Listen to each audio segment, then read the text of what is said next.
It Was Almost Real, the Pro Wrestling History Podcast, episode 46. Welcome to It Was Almost Real, the Pro Wrestling History Podcast. This is the podcast where we look at pro wrestling history from 1870 to 1920. Although sometimes we'll range a little farther than that into the 30s, maybe the 40s. And if people do something really stupid, maybe even the 2000s. But who would do something stupid, kid? Yes.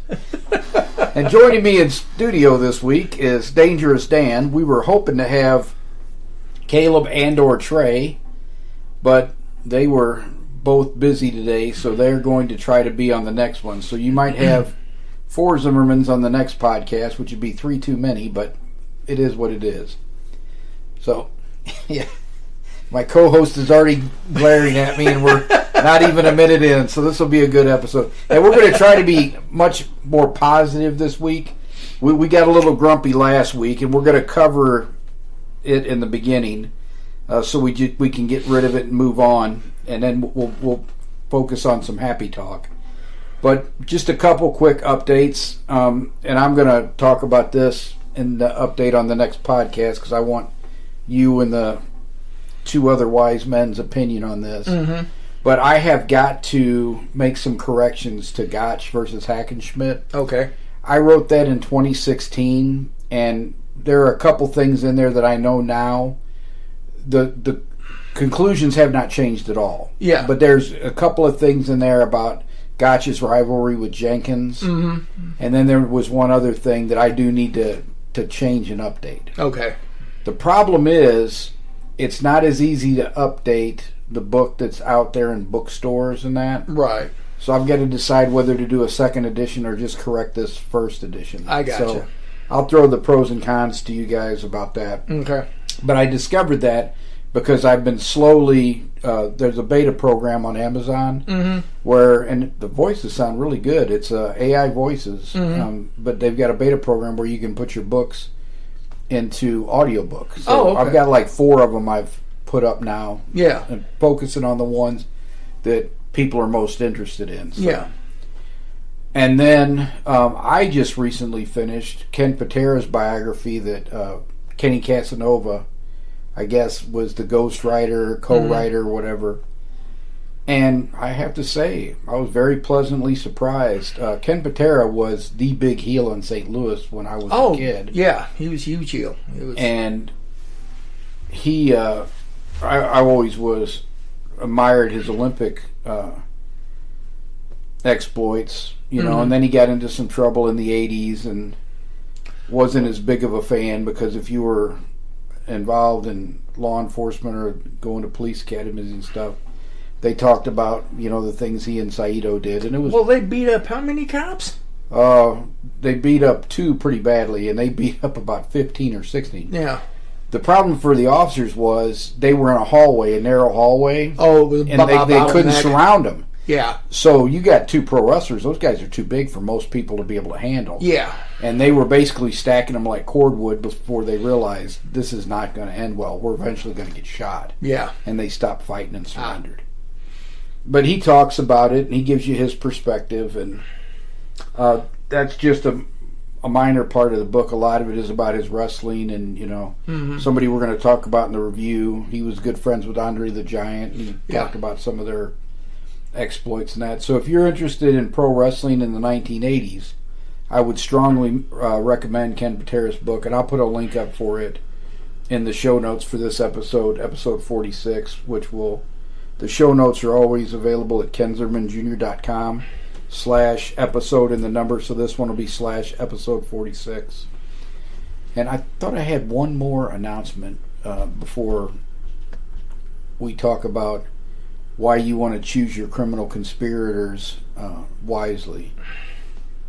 But I can't. If I remember it, I'll go back to it. But I wanted to get so I have to apologize for being a little grumpy on the last podcast. Besides having a daughter, I have 9... Grumpy, you made Grumpy the Dwarf look like $1 million aces out there, smiling. Well, I have a daughter, and I have 9 sisters. Mm-hmm. And growing up, I would hear my sisters talk about some of the crap that they were subjected to, which I don't like. And you mess with my daughter, I'm going to pull your lip up over the top of your head for starters, and we'll go from there. Right. So I was a bit grumpy talking about this whole Vince McMahon, Johnny Ace, and the horrible things they're alleged to have done to this poor girl, Janelle Grant. Mm-hmm. There has been an update that we did want to, because I think we're both calling BS on it, but there has been a further update since we talked about that last week. Johnny Ace, John Laurinaitis, his lawyer is now saying that he was as much a victim of Vince McMahon's manipulation as Janelle Grant. Yeah, I think that surmises our feelings on that. John Laurinaitis is 6'4".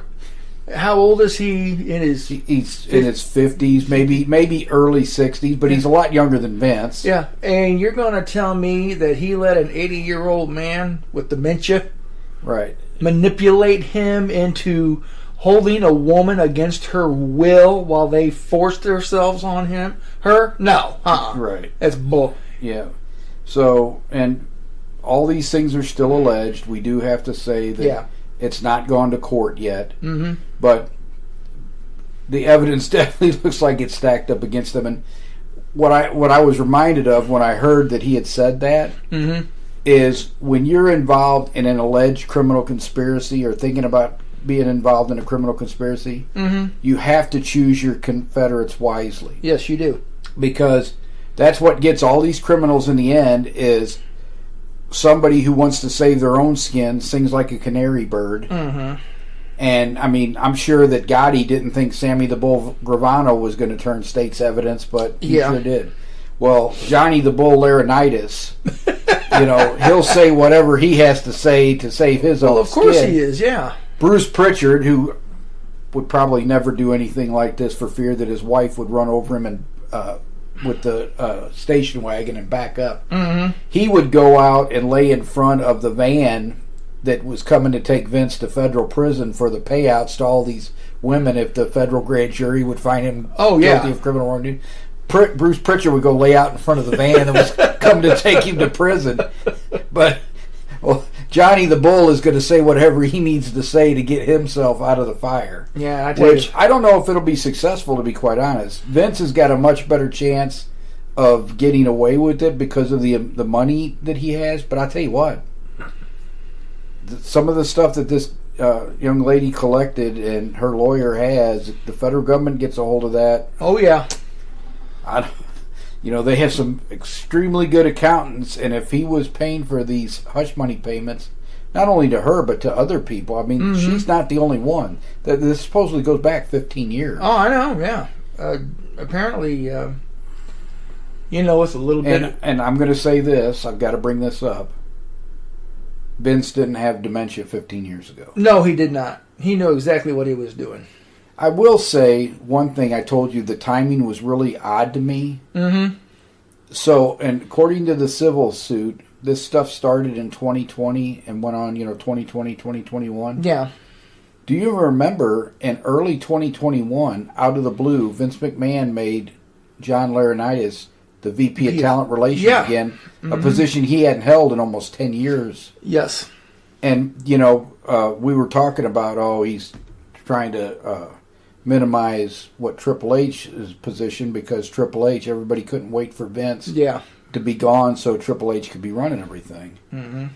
The timing is odd. If I was an investigator, I would be looking into why all of a sudden, Vince, did you make this guy VP again when, by the way, he's your buddy in these alleged wrongdoings? Mm-hmm. Is there a link? That's one of the first things that I would be digging into. Right. Absolutely. So I wanted to end with some happy stories before we move into the main content today, so I won't be grumpy again this week. So it's two stories around my dad, which always puts a smile on my face. Mm-hmm. I had the greatest dad in the world. He just didn't bring me into it. My mom and dad got married when I was 12 years old. And when they got married, we lived in a house that was about 800 square feet. And besides me, my two oldest sisters, they're not my two oldest sisters. Two of my older sisters, Tracy and Kelly, lived with us. but also 2 cousins lived with us as well that my mom had taken in because they had kind of a rough go. And then my 2 younger sisters who were 9 and 6. So my sisters and my cousin, my sister Tracy was 18, my cousin Kim was 17, my cousin Jackie was 16, and my sister Kelly was 15. I was 12. And we had a 800 square foot house with 2 bathrooms. So, and, my cousin Jackie's husband, they were dating at the time, and he used to describe it as coming over to the house, and it was me, Ernie, and 57 women. But with that many ladies and young ladies in high school, you could imagine there was quite a battle for the bathroom. Oh, yeah, I'm sure there was. Well, I noticed nobody ever screamed at Dad to get out of the bathroom because at 5 o'clock in the morning, Dad would be sitting up there, already cleaned up, reading his newspaper and drinking a coffee. That's because them girls didn't want to get up that early. Exactly. And that's when I realized people don't like to get up early in the morning. And if you get up early, you can get all your stuff done. Yep. And nobody will mess with you. Now, I got a little lazy in high school when everybody moved out. But when I realized that, I was like, oh, so I would get up at 4:30, 4:45, go get cleaned up, go upstairs. And usually I would eat rice for breakfast. Dad would have toast and coffee. But every once in a while he'd say, doesn't eggs sound good this morning? And both he and I could cook, so one of us would go cook the eggs and toast and everything. Yeah. And we'd be sitting there eating while everybody was getting up and get out of the bathroom, get out of the bathroom. And when my mother got up, whoever was in the upstairs bathroom better get that H out. They were getting out. So then everybody was fighting over one bathroom. Yeah, that one downstairs. Yeah, but Dad nobody ever yelled at Dad or anything. And that's when I learned. To this day, I'm a morning person. I get up early. Yeah, and you are. Yeah, I usually get most stuff done. I mean, I get up at 4:30 in the morning. I'm at the gym at 5. Yeah. So we're going to jump in the time machine and we're going to go forward about 30 years or so. No, it's not that much. I wasn't 40 when Dad passed. So about 25 years in the future. Mom asked me, because I used to work late 5 or 6 Fridays in the winter every year because I was doing security surveys of the buildings at work, and I wanted to be there after dark so I could check the lighting and everything. Yeah. So she said, hey, is this one of your late Fridays coming up? I said, yeah. And she said, could you stop by the house and move the bookcase from the kitchen? And it was the apartment. They lived in the apartment over there. Yeah. Could you move the bookcase from the kitchen dining room area over into the living room? I'm like, oh, yeah, no problem, Mom. So when I walk in about 10:30, all the lights are out in the apartment. And I'm like, oh, Dad must be at the casino. So I go over, I move the bookcase over to the other side, and I go in to wash my hands in their guest bathroom. Well, the guest bathroom looks right into the master bedroom when you come out of the bathroom. You're looking right into their door. Yeah. And I look, and Dad's laying in bed. It's 10:30 in the morning. Oh, geez. Yeah. So I'm like, oh, my God. Dad went back to bed after Mom went to work, and he died. Yeah. So I tiptoed in there. I'm like, no, his color looks pretty good. He's breathing. So I tiptoe back out, and I call Mom, and I'm like, Mom, something is wrong with Dad. He is still in bed at 10:30. And she said, well, he don't get up till 11 o'clock when The Price is Right is on. I said, what? She goes, your dad doesn't get up early like that anymore. He only did that when he was working. She goes, now he stays up late at night watching the Sci-Fi Channel. She goes, he may get up with me in the morning, he may not. She goes, but then he goes back to bed. He don't get up till 11 o'clock. I was like, he scared me to death. I thought he had died. She laughed. Well, she told him the story. So I come over the following, because we always had dinner at their house on Wednesdays. When I was in school, I'd go to school, and when I was out of school, we'd just go home. But we always met over there on Wednesdays, and we had dinner. Dad told me, he goes, if I'd have opened my eyes and you'd have been standing over me, I probably would have had a heart attack. But changing your habits can really mess people up. Yeah, it can. Not to, take away from this story. Something that concerned me on the news front this week is why Paul Levesque has deemed it that The Rock is going to fight Roman Reigns at WrestleMania after Cody Rhodes won the Royal Rumble and basically won the right. I'm glad you brought that up because we're actually recording this on Monday night for next Monday's episode. Mm-hmm. I'm interested to see what that reaction is tonight on Raw. Yeah. I think this can really turn the fans against them. Mm-hmm. I think there's already a big backlash over it. Yeah. To me, I would have had Cody beat Roman at WrestleMania and then let The Rock and Roman do SummerSlam, or do it. It's a 2-night event anyway. Yeah, exactly. Have them wrestle one night, have The Rock and Roman wrestle the other night. Yeah. You know, do it back to back, particularly since Seth is hurt, CM Punk's out. Seth will probably wrestle Gunther and probably lose. Uh-huh. And I don't think they're seeing that as the main event for... And no disrespect to Bayley, because I think the world of her. Bayley and Io isn't going to carry one of the main events either. So, yeah, I think that's going to be a big backlash because it's already happening. Yesterday I was on Twitter. Yes, I know it's called X, but we're still protesting that. Yes. And not just because it's owned by Elon Musk. That was one of the number one trending things on Twitter all day yesterday was the justice for Cody. So I think that really has a chance to blow up in their face. That they have not made many missteps with Paul Levesque in charge. Yeah, but I think this is a big one. This is Vince-esque. I was going to say this is almost your mind. I was going to say this has almost got Vince written all over it. Right. And I know why they would want to have Roman wrestle The Rock. He's a huge star, and they wanted to put this match together for a long time. But you got to finish Cody's story too. You do. The problem that they should have. Here's the problem. It should have been last year. Well, exactly. But the crazy guy was in charge last year and decided, no, we're going to not do it this year. Yeah. And carry it out another year. It's drug out way too long. It should have been done last year. And then even if you want Roman to be the world champion again, he could beat Cody and take the belt back. Yeah. You know, Cody's going to be a huge babyface with or without that title. Or if Roman doesn't, you know what? I was kind of down Have on him fight Seth. Yeah, I was kind of down on Cody, and I was saying that Cody was not the guy to beat Roman, but I've completely changed my mind on that.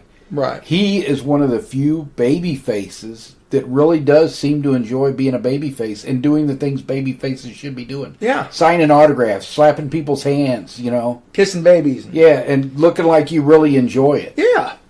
And that's why I said, that one, they had him, he actually went out, outside the arena out front and was talking to the fans out in front. And I was like... And think about how hard it is for him, because everybody's first question is about Dusty. Oh, yeah. Mm-hmm. And his dad was a great attraction. He had more charisma than just about anybody that ever was there. Yeah. But Cody's a better worker. Oh, definitely, yeah. Well, Much better athlete. Because, Dusty never had the physique to be a great... He couldn't do some of the moves that Cody can do. Yeah. Mm-hmm. He knew when to do what he should be doing, and he did what he should be doing. But Cody is like, he learned all those lessons, and he has a lot of charisma. Mm-hmm. He definitely enjoys being a babyface. Yeah. But he's his own guy, too, enough that you don't really think, oh, this is Dusty Jr. Yeah. And make those comparisons. And because I thought that hurt Dustin. Dustin looked more like Dusty than Cody does. Oh, yeah. And I thought that those comparisons between Dusty and Dustin hurt Dustin. Yeah. Well, the thing that gets me is Dusty Rhodes was in your face. He was never a shrieking violet or, a shrinking violet. But he was more apt to put a baseball bat upside your head than I think Cody would. Yeah. I remember that one night that he went after Tully Blanchard with that baseball bat and ripped him a new one. Speaking of old-time wrestling, and then we'll go on to the history topic in just a couple minutes, but I'm hoping people are enjoying hearing about the modern stuff in the 80s. Yeah. One of the podcasts I like to listen to, I don't always agree with the host and his guests all the time, though. Mm-hmm. Because they've said some things about world class I don't really agree with. And they said something I completely disagree with, and I wanted your take on it. Okay. So they said that they thought Magnum was completely played out in 1986, and if he wouldn't have had the car accident, they wouldn't have put the world title on him. Well, whoever said that has oatmeal for brains. Yeah, I was going to say, I like listening to the podcast, but I totally disagreed with that. Yeah.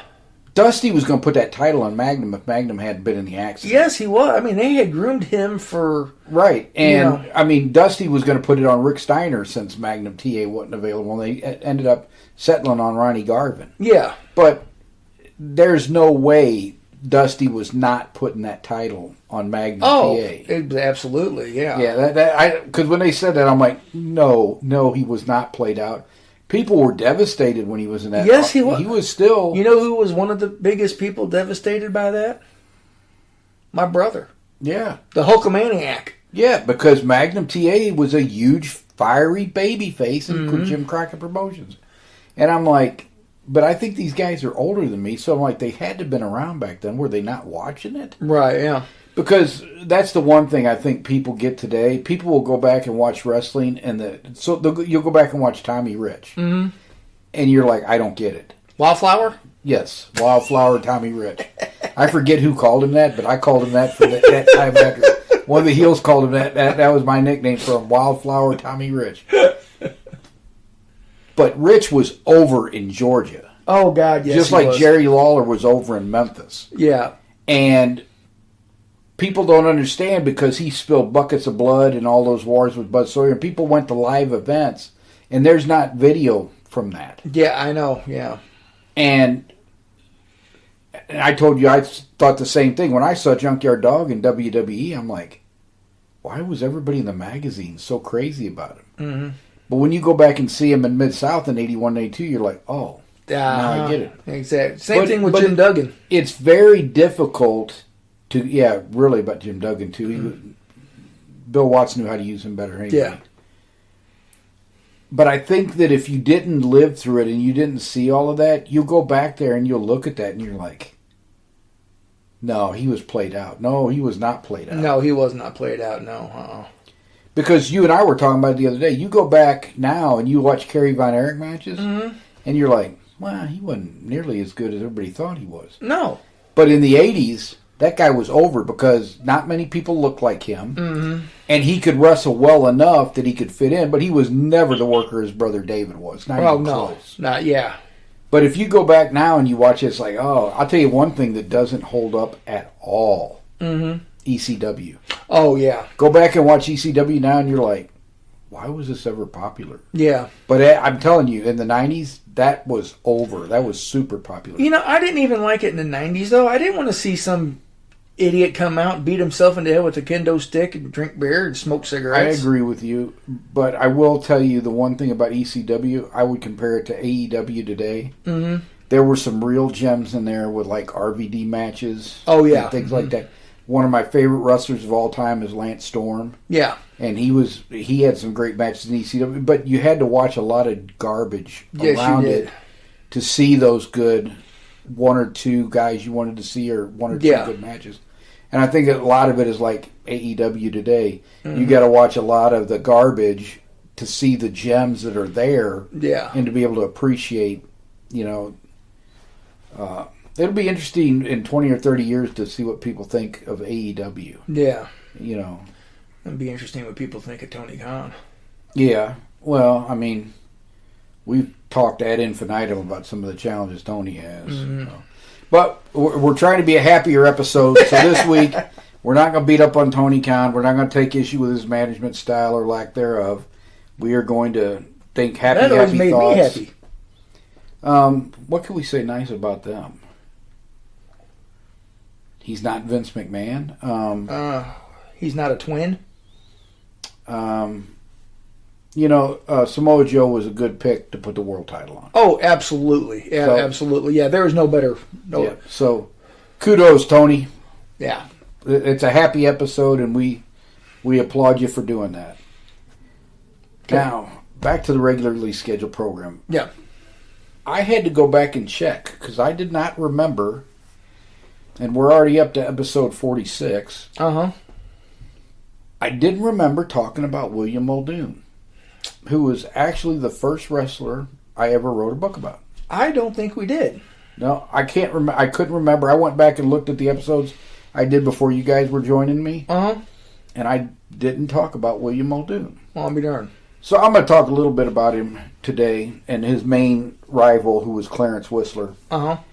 But Muldoon, the reason I even started researching him and wrote about him, and he would be kind of an odd one for me to start researching because I always look for the catch wrestlers, the submission guys first.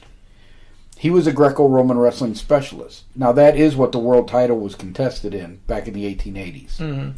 And it stayed that way because he wouldn't wrestle anybody outside of the Greco-Roman style for the title. Because he was a Greco-Roman specialist. Right. But I first heard of him because he was America's first celebrity trainer. Mm-hmm. And he got that position by training athletes first before he started training politicians and celebrities and stuff like that. Right. Eventually, when film came around, he'd start training actors and that. Uh-huh. He trained a lot of politicians. Theodore Roosevelt sent several of his cabinet members to Muldoon because they were, physical wrecks. Yeah. Because of the stress of the job and that, to kind of get them back to health. Oh, okay. But William Muldoon was born in 1859 or 1859. No, he couldn't have been. He was born in 1849, 1850. Mm-hmm. Because he was in the Civil War as a drummer boy. Oh, okay, so he'd be 14 about 65, or 50, so he'd be about 15 or so. Yes, I think it was 1850 or 1851, I'm pretty sure. But I'm going to do a lot of this off of the top of my head, so we're going to be within a couple of years. Yeah. That.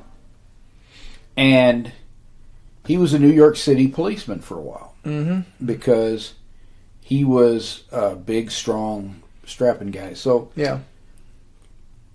Evan Strangler Lewis was considered a big heavyweight. Yeah. And he was 5'9", 180. Mm-hmm. Martin Farmer Burns was 5'11", 165. These guys were considered big heavyweights in the 1880s. Surakichi Matsuda, 5'5", 165 to 185 pounds. Right. He wasn't considered big, but he was a heavyweight. Right. William Muldoon stood 6'1" and weighed 220 pounds. So he was a super heavyweight. He was a monster. Yeah. Clarence Whistler, his toughest competitor, was 5'10", 165. Okay. But exceedingly strong for that size. Mm-hmm. But I didn't know about Muldoon. I knew Muldoon was a pro wrestler. He had been a world champion. Uh-huh. But I learned about him because he trained John L. Sullivan for the fight of the 19th century. It was John L. Sullivan's last bare-knuckle title fight before he refused to fight bare-knuckle anymore. He said he would only fight glove contests. Yeah. And that's what ushered in the end of the bare-knuckle era and the beginning of the glove contest. Oh, okay. And he was woefully out of shape. Ah. And he went to Muldoon, who got him in shape for the fight, and he won the Kilrain fight. And they said there's no way on earth he could have beat Kilrain without Muldoon, because Muldoon, when he got him, he was like, so in his peak, mm-hmm. Sullivan was 5'11" to 6 foot tall, about 190 pounds in peak condition. Yeah. He was about 230 when Muldoon got a hold of him to start training him. And they said there's no way that he could have ever gotten in shape without Muldoon. But the reason I was interested in Muldoon is because they said John L. Sullivan was openly feared him. Oh. Now, I don't think that's the case now that I've read and seen that their relationship and everything I've researched. I don't think he feared him, but I think he thought Muldoon was the one guy, if he got into a fight with, if he didn't knock him out, Muldoon was going to get his hands on him and it would be over with. Yeah. So while maybe he wasn't scared of him, he definitely didn't want to tussle with him either. Gotcha. So that's why I started researching Muldoon. And I found out he was a New York City police detective. And he was wrestling professionally as he was a New York detective. Mm-hmm. And he won the world title in 1880 over Theobald Bauer. Yeah. And by 1881, the New York Police Department said, you're a detective or you're a wrestler, but you can't do both. Right. And so he went to wrestling because it was much more lucrative. Yeah. And he wrestled. He was the world champion from 1880 to 1889. And he actually retired to become the celebrity trainer. And he trained Sullivan around 1889 or whatever. But he was a Greco-Roman wrestling specialist. Yeah. And one of the things that, I don't know, it's not admirable, but one of the things about him that is not as heroic as maybe at George Hackenschmidt or Gotch or some of the other guys that held the title, Tom Jenkins, Dan McLeod. Yeah. Not only would he not defend the title outside of the Greco-Roman rules, he wouldn't even take a mixed styles non-title match with dangerous catch wrestlers if catch wrestling was allowed, because he was afraid they'd hook him and hurt him, right? And then he'd have to give him a title shot, right? So he refused to wrestle Joe Acton, Evan Strangler Lewis. Those are probably the only two. But he refused to ever wrestle a round of catch wrestling with them. He wrestled a round of catch wrestling with Sorikichi Matsuda because Sorikichi Matsuda was new to catch wrestling. But he would never wrestle Acton or Lewis. Gotcha. But he was more than willing to wrestle anybody Greco-Roman. He wrestled Evan Lewis Greco-Roman and threw him. Acton would not wrestle him strictly Greco-Roman. He says, if you're not going to wrestle catch, I'm not wrestling you Greco-Roman because you've got as big an advantage in Greco-Roman over me as I've got over you in catch. Okay. But Muldoon did find a opponent that was his toughest opponent, and they were friends and they were enemies. They were off and on again. And one of the main reasons they were off and on again is because Clarence Whistler was a heavy drinker. Okay. And pro wrestling didn't pay a whole lot back then because it paid more than the New York City police detective. Yeah. But you were drawing crowds of 100, not crowds of 1,000 yet. Right. So Muldoon realized, well, if all I ever do is wrestle professionally, I'm not ever going to make a whole lot of money. So he started basically booking himself in on these shows like early vaudeville, where they would go around and tour. Gotcha. And so he had wrestled Whistler, and they had a competitive match. This is the one I told you about that lasted 7 hours. Oh, yes. With basically the two of them tied up in an upper body lock. Yeah. Neither one of them able to get an advantage. And while a lot of matches went a long time because they were trying to milk as many of the gamblers as they could, this particular case was just because they were completely stalemated. And so they have this 7-hour draw. Yeah. Muldoon tells Whistler, why don't you join my vaudeville show and we'll do demonstrations of wrestling, not necessarily with each other, because they had a troupe of wrestlers that went around with them. And we can make a lot more money doing these tours and at the theater and demonstrating wrestling than we can pro wrestling. Right. So he joined the troupe because Muldoon respected him so much. He's the only guy that could stand up to him in Greco-Roman. Well, everything was fine for the first 3 or 4 months. And one night, it wasn't Bauer. It was the guy that Bauer used to work with all the time. Bauer and this Andre Crystal. Andre Crystal was the first recognized world champion. Theobald Bauer was the second. There were a couple of French Greco-Roman wrestling specialists. And they tended to that work their matches. So Crystal is out there, and he and Whistler are giving a wrestling demonstration, but Whistler's drunk.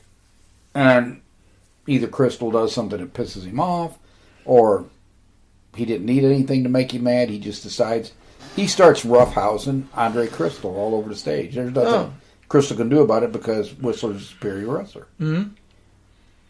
So Muldoon is in the side and sees what's going on. He's like, what's going on here? Yeah. So he goes out and he breaks them up and he says, we'll be back in just a few minutes, folks, with another thing. But as they're starting to leave and they're going to drop the curtain, Whistler starts cussing at him. And Muldoon tells him, hey, look, you're drunk. Just go sleep it off. I'll do the demonstration with Crystal. Enough is enough. Mm-hmm. Well, Whistler takes a swing at him. Oh. Well, Muldoon's got just as bad a temper as Whistler. Uh-huh. So he takes a swing back at Whistler. So you want to take you're a little guy and you want to take a swing at a 6'1", 225-pound behemoth. Yeah. So they get into a fisticuff. People break him up, and Muldoon fires him. Mm-hmm. So now Whistler's ticked off. They're going to have another match, and they had 3 matches altogether. Yeah. And there was 2 draws, and then 1 win by forfeit for Muldoon, who didn't want it. He was going to call it a draw. Uh-huh. But Whistler said, no, that you got me fair and square. Yeah. How the one match that wasn't a draw, how it ended, Muldoon had picked Whistler up, finally got him off the ground, and threw him face first to the mat. And he landed on his shoulder. Oh. And dislocated his shoulder. Yeah.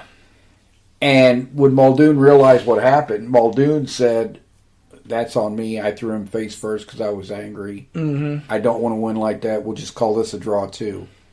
And Whistler said, no, by the rules of the match, I have to forfeit. You won. Yeah. And they shook hands and they were friends again. Well, Muldoon told him, well, hey, we're going to tour again next year. Why don't you come with us again next year? Yeah. And Whistler agrees, but Whistler's got a tour of Australia first. Oh, okay. So he goes down to Australia. With Bill Dundee. Yeah, well, he doesn't come back. Oh. He's still buried there to this day. Oh, wow, okay. And he's not Australian. He was from New York. He goes down to Australia. He has a boxing match for whatever reason with a local boxer who beats the hell out of him because he's not a boxer. Yeah. Then he has a wrestling match with one of the well-respected Australian wrestlers. I think it was Dr. Arthur Miller, which I believe that was a draw. But he's continuing his heavy drinking. And somehow his stomach ruptures. They're not quite sure how. There were legends about him biting the heads off glass beer bottles and chewing them. Oh, well, that'll do it. But I think that's just apocryphal. Yeah. He was just a heavy drinker that damaged himself very young. There's lots of cases, unfortunately, back in the 19th century of very young guys drinking themselves to death at a very young age.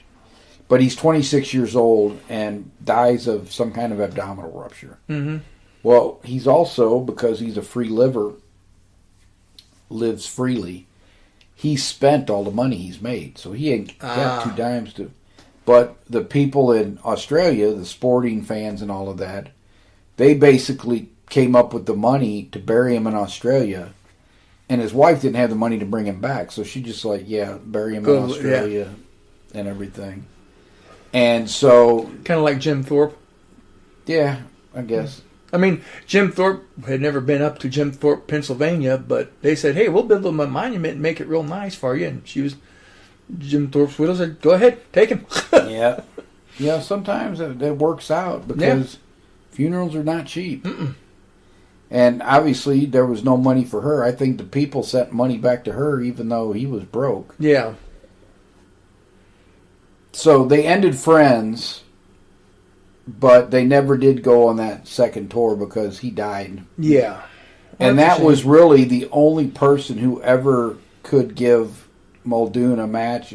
No one else ever came close during his title reign. Uh-huh. So he was the champion for another 4 years. Oh, okay. And Lewis held him off for 45 minutes in his last match, but he couldn't beat him. And Muldoon is now 38 or 39. He's developed a reputation as someone who can train all these athletes. Mm-hmm. So he really, at that point in time, transitions into being more America's celebrity. And there's lots of other battles he had with people. John McMahon, who was the collar and elbow champion, gave him a little bit of a tussle. But nobody ever threatened him like Whistler did. Nobody was that serious of a threat to him. Yeah. In Greco-Roman wrestling, because he was huge. He was hard to... Right. He played with a couple of, like Sorikichi Matsuda the first time he wrestled him. Mm-hmm. He just basically played with him. Because Matsuda was so much smaller. Yeah. But he was actually the first wrestling book I ever wrote was about William Muldoon's life. And that's why I was fascinated to hear Sullivan feared somebody. Yeah. And I don't think Sullivan feared him. He sued him a couple times, and they got into a couple shouting matches where they had to be separated. But they eventually became friends again, too. Yeah. But Muldoon lived to be 86 years old in a time where that was not common at all. Yeah, and he was one of the original members of the New York State Athletic Commission. Oh, okay. So, yeah, he was an interesting individual. Now, do I put him in the same class as Evan Lewis or no? He was a Greco-Roman specialist. I put him in the same category as Alexander Aberg. Mm-hmm. Nobody was going to beat him at Greco-Roman wrestling. Now, Stanislaus Zbyszko did beat Aberg. Yeah. But they never wrestled again after that. You never know who would have won that match because Aberg was very good at Greco-Roman. And Aberg did take a fall from Zbyszko, which was not usual. Yeah. Zbyszko won most of the matches 2 straight falls. Mm-hmm. But it was a pretty close contest between them two. But in the 1915 International Wrestling Tournament, nobody beat Aberg. And so, to me, Muldoon is in that same category. Right. But you can't put him up in the class of other people who he refused to wrestle in their specialty. Right. And when he forced them to wrestle him in his specialty. Mm-hmm. So, well, and we may talk about Muldoon more in the future, but I just wanted to do that little brief thing about him and Clarence Whistler. Whistler's a pretty interesting character in his own right. Mm-hmm. Yeah, a lot of the stories you hear, you can't believe them. Yeah. So many of the stories I've heard over the years and thought there was some validity to them. When you look into them, it's like, yeah, no, it didn't really happen that way. Mm-hmm. Which is why I research and do this stuff, is I want to be able to prove or disprove this thing. Right, absolutely. There's so much false information out there, trying to set the record straight, because a lot of these wrestlers are like Hogan. The stuff they actually did is impressive enough. You don't have to make other stuff up. Yeah. And as boy, Hogan sure does make some stuff up. I was supposed to be more positive this. Yes. A happy episode. But I still can't stand bogus. No, If there's anybody that got farther, made more money, had a bigger reputation with the least amount of skill, and least amount of skill in the ring. He was a great talker. Yeah. Mm-hmm. He knew how to be Hulk Hogan. Oh, yeah. But he wasn't my cup of tea, I'll tell you that much. No, But we got to think happy thoughts, happy episode. Okay, happy episodes. Happy episodes. What nice can we say about Hogan? Nothing really, so let's move on. That he's not a twin. There you go. So, we did review another match from the 80s today. I've been looking at some of the Chicago wrestling matches from the 50s, so I think we're going to review some of those in the future. Okay. And nobody's wearing wool tights, and nobody's holding headlocks for 3 hours, so you don't have to worry about that. In the 50s, it was a little bit more. They were doing a little bit more, so. Yeah, I mean, they were wrestling a lot longer in the 20s and 30s. Uh-huh.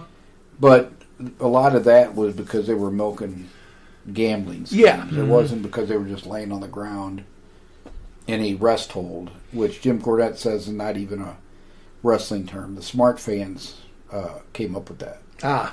The rest hold. Yeah. So, you picked, actually, the match we reviewed this week. Yeah, and it just fell into my lap kind of serendipitously. And it is available on YouTube. Mm-hmm. Because we're trying to get away from reviewing so much stuff on Peacock. Because we don't want you to have to pay $5.99 $5.99 a month. Yeah. I look upon it as a business expense, but yeah, I don't want everybody else to have to. Well, then why am I paying for it? I don't know. I actually got a match I want you to watch next time you come over. It's a very young Road Warrior Animal. Oh, okay. But he isn't known as Road Warrior Animal yet. Okay. But that's not who we reviewed this time. So this time we reviewed a match from 1988 between then World Heavyweight Champion Randy Macho Man Savage, Dan's favorite wrestler from the 1980s, against Andre the Giant. And one of the reasons we were curious about this match is it's well known that Andre did not personally care for Randy Savage. Mm-hmm.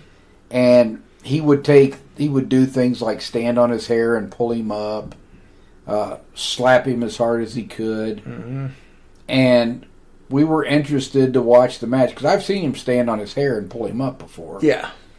But in this match, Andre was kind of not, really beating him around too bad. He hit him with those slaps a couple times in the chest, but for the most part, he was doing the stuff he did even with people he liked. Yeah. Headbutts, bear hugs, and like you said, the slaps and chops. Yeah, those slaps, course, I know those probably hurt like. But we're looking at 1988. I mean, Andre was dead within what? 5 years. 5 years after. Yeah, he died in January of '93. Yeah, so I mean, he looked bad. Yeah, he was definitely on the tail end of his career. He'd gained weight. He was not nearly as mobile. When he slid out of the ring, he looked like an avalanche. Yeah, and the only thing that I saw that he was probably doing that probably hurt Savage was the slaps to the chest. Oh, yeah. And we'll put the link for this match into the show notes. But in this match, we thought it was pretty well, and it was the match from Los Angeles. Mm-hmm. Because they had mentioned that. And I was, the end made no sense. Yeah, the end was stupid. Because Andre was out of the ring for quite a while, but Savage was only out of the ring for like 5 seconds. Uh-huh. And they call it a double count. Double count out, yes. So that was odd. The whole thing with Elizabeth running up the stairs. Oh, yeah. Why is she... Right by Andre so he can grab her ankle. That didn't make any sense. But there's one part in that match which was a big expose of the wrestling. Uh-huh. Now, you just have to suspend your disbelief. But if you were looking at that with a critical eye and wanted to disprove wrestling, where they take the pad off the turnbuckle... Yeah. And Savage bangs Andre's head into it 4 or 5 times after Andre headbutted it on accident. Uh-huh. There's not a mark. There's not an abrasion. There's not a cut. Mm-mm. And to me, that's a big expose. You know, when you see that, it's like, well, there is no visible injury whatsoever there. Mm-hmm. But I thought Andre was pretty nice with him. And I told you in that Ken Patera book, he has a whole chapter dedicated to Andre the Giant because they were good friends. Yeah. And he said when Andre was in a mood, and he never tried to hurt Patera, he liked Patera. Mm-hmm. But he said when he was in a mood, you couldn't do nothing with him. He wasn't going to move if he didn't want to move. Nope. So there wasn't a whole lot you could do if he just was having an off night and just wanted to kind of hang in the corner. Right. Patera said he tried to do a few things with him a couple times, and he goes, nope. Said the Giant didn't want to do it. The Giant wasn't going to do it. Yeah. Yeah, if he wanted you to slam him, you could slam him or suplex him. Yeah. If you could get him up. But if he didn't want you to do that, he wasn't going nowhere. No. And nobody was going to be able to make him go anywhere. And they said one of the things that people didn't realize was just how strong he was. Patera said pushing strength, Andre had average pushing strength. Uh-huh. But they said his pulling strength was amazing. And that's where most people are weak. Most people are weak on the pull. Mm-hmm. They're stronger on the push. Yeah. And he said his grip strength and his pulling strength was incredible. Wow. So he was definitely working with Randy in that match. Mm-hmm. And Randy had a lot of good spots. He did some of his high-flying stuff. Yeah. It was just the ending was weird because he wasn't out of the ring long enough for a double count out. Right. It's like they wanted to do something and kind of knew they were going to do something and then got lost along the way. Yeah. And then the referee, Dave Hebner, just went, oh, the heck with it. We're still going to call it the way we had it set up. Right. Double count out. But the way they did it made no sense whatsoever because you're like, why did they count Savage out? He was only outside the ring for like 5 seconds. Right. Because he came out, slid back in, and came back out again, but the Giant was out there the whole time. Yeah. Probably because he couldn't slide back in the ring, so he's like, we're going to end it here. Well, I think that's it this week. We turned in a lot shorter episode, so We're not even in an hour yet. What? Yeah, after that. Well, we better take the piss out of somebody. After that happy episode. Happy episode. No. If you want to end it. I didn't know if I was going to bring this up or not, but a little birdie told me that you had a word with somebody at the Walmart today. I did, actually. I went to go get my curbside pickup today. And as I was sitting there, this gentleman pulled into the curbside pickup next to me. I take it you're using gentleman very, very loosely. Yes. He gets out of his car and he goes walking into the store. And I'm like, well, I can't say on this family-friendly podcast what I thought of him. So anyway, it's a nice day today. It's over 55 degrees outside, yes. So I got both windows down. Girl's putting my the stuff in the back, and I see this numbnuts coming out with a soda. Just a soda. And as he gets up there... So he parked in the reserved parking spots to go in and grab a soda and come back out? Yeah. Okay. So he comes down, I go, hey, man, I said, I know you only got a soda and you probably wasn't in there very long, but I said, this is for curbside pickup only. He looked at me, said, what? I said, this is for curbside only. That's why they get that sign right there on the parking spot you just pulled in front of. I said, you came in here and you took up a curbside spot for somebody who's old, crippled, or just lazy and, doesn't want to go inside the store. I said, this is what they're here for. I said, this is not a spot for a regular customer. Well, I was just going to be in there real quick, and I'm on lunch from work. I was like, I don't care where you're at and what you're doing. I said, that sign doesn't say, I'll be back in 5 minutes. And he's just looking at me like I had 3 heads. I guess maybe nobody's challenged him before or whatever. I said, next time you need to get a soda, I said, either go to a gas station where you're going to have a decent parking spot, or if you have to come here, find a different parking spot. He just looked at me and he told me to go fornicate with myself. And I told him, I said, you know what? Same to you, buddy, except twice. So. Happy episode. Happy episode. Can we just say that is some of the most inconsiderate things that people do? Mm-hmm. Is people that don't think the rules pertain to them. Mm-hmm. So you got somebody that's coming for a curbside pickup that might have to circle around till they get a spot open. Yeah. Because this person just wants to run in and grab a soda. Well, park in front of the freaking store. There's 15 coolers right up there at the checkout lane. Yes. But you come and take a spot because you don't want to wait. And, I got to be back to work in 5 minutes. Yeah. Well, guess what? Everybody else has got to be somewhere too, pal. Yeah. And that's why I said these people it's what makes the world such a crappy place sometimes. You know what makes me 10 times madder than that, though? Self-checkouts? Well, that I don't like that either. But people that park in the disabled spaces. That don't need to be. Exactly. And run inside, grab a soda, and come back out. Yes. That infuriates me. Yeah. Because you take somebody who can't walk very far, and now they're having to walk farther because you're just lazy and inconsiderate. Yeah. Well, happy episode. Huh? Happy episode. Happy episode. Happy episode. What else is ticking us off in the last 5 minutes? Oh, well... we already went off on Vince and them. Well, I was going to pick up your bride today to take her to get your grandson. And as I was pulling up to make my left turn there's this lady in this, hope you're listening to me, white Infinity. The arrow's on. I'm behind her, so I punked the horn. And about that time, it went yellow. And all I see from inside is somebody going, shrugging their shoulders like, oh, sorry. Because they got that phone in their hand. Yeah, I bet exactly what was going on, and she shouldn't have had it. Yeah. Because I don't know about all the states, but in the state of Missouri, you're not supposed to have...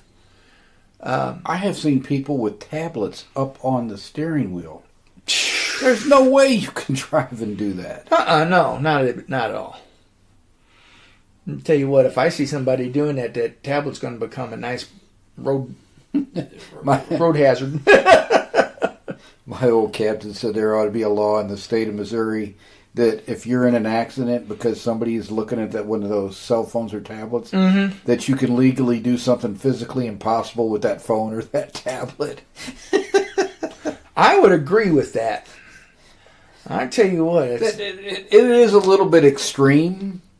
But if my grandson was in the car with me and somebody T-bones me because they're messing around on their phone, I might get a little extreme. Well, remember Henry Ruggs, the Oakland football player. He T-boned that girl, and her dog were in the car, killed him. Yeah, distracted driving. It does not take very long. And they've done studies with the National Safety Board that it's just an upward curve with the proliferation of the cell phone. And it's not only vehicle accidents, but it's bicyclists getting hit and pedestrians getting hit. Distracted driving, distracted biking, distracted walking. Yes. You know, I love listening to podcasts on my cell phone too. Yeah. But there's a time and a place for it. Right. Now, I'm not going to say when we used to play golf and the bikers would, bicycle down to Fifth Fairway I didn't maybe take a pop shot at them. Good Lord. Oh, they're not doing anything. They're just riding a bike. They're making themselves a target. Riding because you got a golf club in your hand. Happy episode. You know what? I was the one to think you put me up to it. I would not have put you up to driving a golf ball at a... remember the guy who used to ride around out of the driving range in the golf cart with the umbrella? Yeah. Your brother and I might have tried to... Because Mike was like, that looks like a bullseye, doesn't it? And I'm like, I don't think we could hit it. He goes, well, we ought to try. Well, you remember remember Tower T? That's where we did it at. Remember? Because the guy was out there in the cart and he had the little vacuum thing. He was vacuuming up the ball. Your brother's like, that looks like a bullseye. And I'm like, I don't think we could hit that, Mike. He goes, well, we ought to try. Well, I know that there was a few times you launched him into the McKenzie Swim Club pool back there. Yeah, I remember that. I remember a time that Ron drove it back 10 feet backwards because he hit the ladies' tee box in front of us. I've never laughed so hard before in my life. I did too after I got up off the ground. That's what I was going to say. I was on the ground. I was laughing so hard.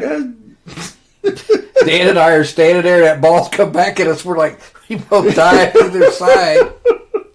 And, of course, you know how Ron is. He's just so deadpan. He's just like, a cigarette out of his mouth. I was like, that's the first time I've ever seen a negative drive in my life. Because he hit that worm burner. It goes right up and hits the ladies' tee box and comes right back at us. Perfect pop fly. Happy episode. Happy memories. Oh, yeah. That was good times. So, have we got anybody else we want to blister before we get off of here? No, you know what? I'm thinking hard.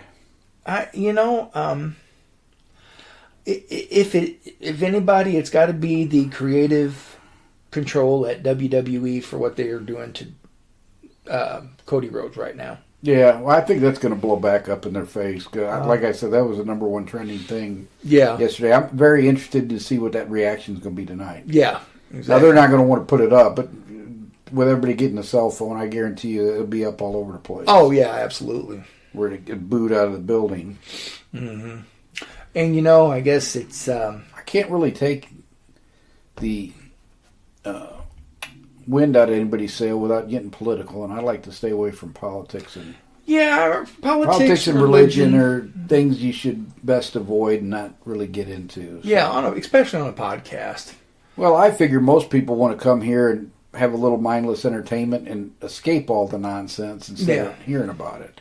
Well, learn a little, laugh a little. Yeah. And I have to apologize again for being grumpy. Hopefully no more wrestling executives take untold liberties with the young ladies, and it'll make me less grumpy. Mm-hmm. Well, it's going to be interesting. Dutch Mantel still swears up and down that Vince has got enough money that he won't see any time.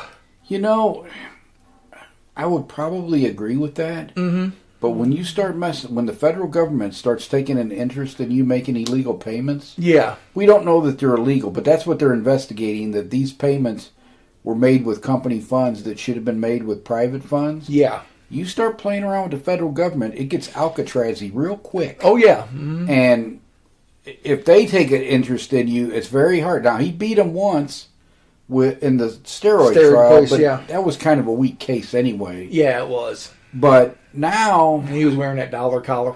Yeah. Well, he had spinal surgery. Every time he's under federal indictment, he has an operation on his spine.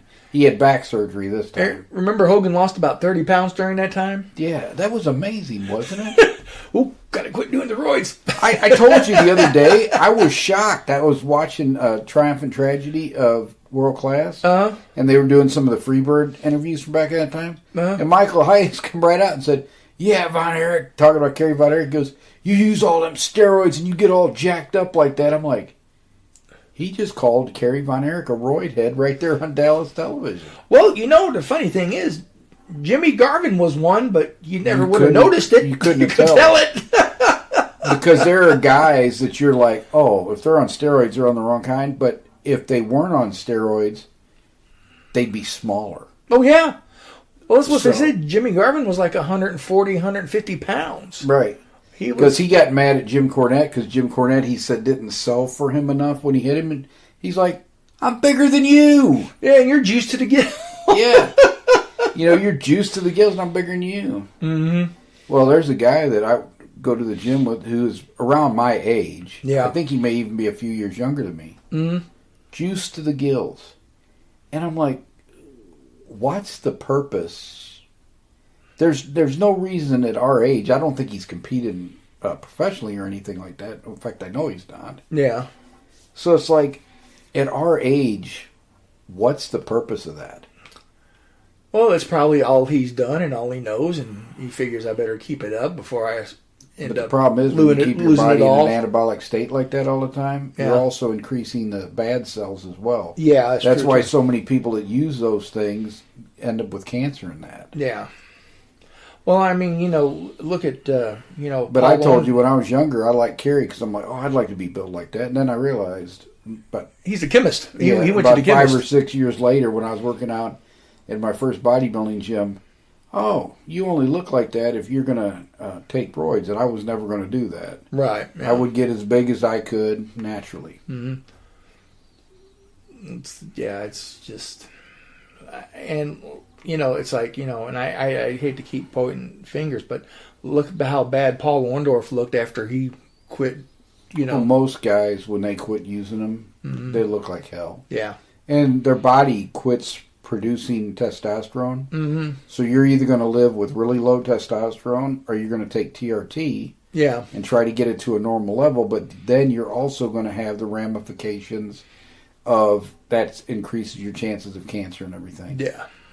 But the problem is most people aren't going to want to live with low testosterone, so you just have to, take the good and the bad. And all these guys that are taking this TRT, which is steroid in lower doses, and I feel so great. Yeah, and you're going to have to be on that for the rest of your life. Mm-hmm. Or the minute you quit taking it, you're going to look like crap and your testosterone production is going to go to nil because your body quits. When you start putting artificial testosterone in your body quits producing it naturally. Yeah. And it doesn't. It'll crash out. It'll come back just a little bit. Mm-hmm. But unless you go on TRT, you're going to have low testosterone. Yeah. And that's why all these bodybuilder champions you see, as soon as they get off steroids, you can tell because they look horrible. Yeah. Mm-hmm. I tell you what, though, I was watching. They had they were doing. Paul Orndorff was doing a promo, and he cracked Gene Okerlund up. I never seen Gene Okerlund break character like that. Even when, the cream rises to the crop. Yeah. He didn't even break up during Randy Savage, but Paul Orndorff said, I was getting ready to take off from Tampa National Airport, and he said, the pilot comes out and says, Mr. Wonderful, okay if we take off now? And Gene just lost it. He's like, "We're really the pilot came out to ask you if it was okay to take off." Orndorff was a great wrestler. He was Hogan's best opponent. Oh, yeah. He got the best out of Hogan. By far, yes, by far. There, we said something nice about Hogan. So you know what? We ought to end the podcast on that. A happy episode. So we will not be back next week, February 19th. That's the third Monday is the day that I release a blog post on the website. But we will be back on the 26th, and hopefully we'll be joined by the dynamic duo. I can smarten a couple of marks up. Well, they're young men, and they have other pressing duties right now. Yes, they do. And neither one of them is a woman, so I was. Yeah. Poor slobs. Yeah, I'll tell you what. Because usually the only thing they could tear me away from was a skirt. Yes, I told them the story. I said, your uncle and I made a pact when we were in high school. Mm-hmm. I said, if I've got food, your uncle has food. If your uncle has shelter, I have shelter. If one of us has a good-looking woman, the other one has food and shelter. That's right. So I think that's a good a place as any to end on. We hope you'll come back and join us in 2 weeks. And until then, take care. Let's, before we do anything, and I realize this is kind of out in the future, listeners, if you would be interested in hearing a travel podcast sometime, I'm looking to take some time off this summer, and I'll be in various exotic locales, such as the Smoky Mountains, places like that. I was hoping it wasn't Kelso. No, but if you'd like to, if you'd be interested in having a podcast from the road, just let us know. Yep. Okay. But we always like questions and suggestions, so you can always reach out to us, and we're happy to take them. So until next time, I guess that's it for this week. It is. That is it for this week. So take care, everybody. Bye.